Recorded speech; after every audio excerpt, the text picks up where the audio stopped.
Alright everyone, এইখানে দেখেন market ফার্স্টে কি করছে, এখানে একটা ইন্ডুসমেন্ট নিছে। ইন্ডুসমেন্ট নেওয়ার পর মার্কেট এখান থেকে উপরে গেছে। তো এইখানে আপনারা প্রশ্ন করতে পারেন যে এখানে তো একটা ফেয়ার ভ্যালু গ্যাপ ছিল, এখান থেকে গেছে। বাট ভাই, একটা সিম্পল জিনিস দেখেন, মার্কেটে তো এখানে তো ফেয়ার ভ্যালু গ্যাপ ছিল, কই এখান থেকে তো ট্যাপ করে গেল না, কই এখানেও তো একটা ফেয়ার ভ্যালু গ্যাপ ছিল, এখানে তো ট্যাপ করে গেল না। সো এরকম কিছু কিছু জায়গা আছে যেখানে মার্কেট এরকম ইন্ডুসমেন্ট নেয়, নেওয়ার পর একটা অর্ডার ব্লক ক্রিয়েট করে, দেন সে সেই অর্ডার ব্লকে ট্যাপ করে উপরে যায়। ঠিক আছে, এরকম। সো আবার উপরে যদি দেখি মার্কেট কিন্তু একটা ফেয়ার ভ্যালু গ্যাপ মানে ফেলে রেখে যাচ্ছে না, প্রত্যেকটা কিন্তু ব্যালেন্স করে করে সে যাচ্ছে।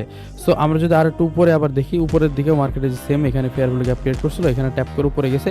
এগেন যদি দেখি এখানে মার্কেটে একটা অর্ডার ব্লক ক্রিয়েট করে গেছে। সো এখন যদি আমরা প্রপারলি এখানে একটু দেখার ট্রাই করি, মার্কেট এইখান থেকে ইন্ডুসমেন্ট নিছে, ইন্ডুসমেন্ট নেওয়ার পর এখন এই অর্ডার ব্লকটা যেহেতু ফাঁকা ছিল, তার মানে আনমিটিগেট ছিল, তো এখন কি করবে, এই যে অর্ডার ব্লকটা ছিল এই অর্ডার ব্লক থেকে মার্কেট এখন এখানে ট্যাপ করে আস্তে আস্তে উপরের দিকে যাবে, নিম্নে এই পর্যন্ত বা এই পর্যন্ত যাওয়ার কথাই। ঠিক আছে, সো আমরা সিম্পলি এই অর্ডার ব্লকে ট্যাপ করছি, যেহেতু মার্কেট উপরে লিকুইডিটি নিচে নিচে ইনভেস্টমেন্ট নিচে। সো সিম্পলি আমরা এই অর্ডার ব্লক থেকে একটা এন্ট্রি নিতে পারি এর নিচে স্টপ লস দিয়ে। অ্যান্ড আশা করি এই পর্যন্ত হিট করবো।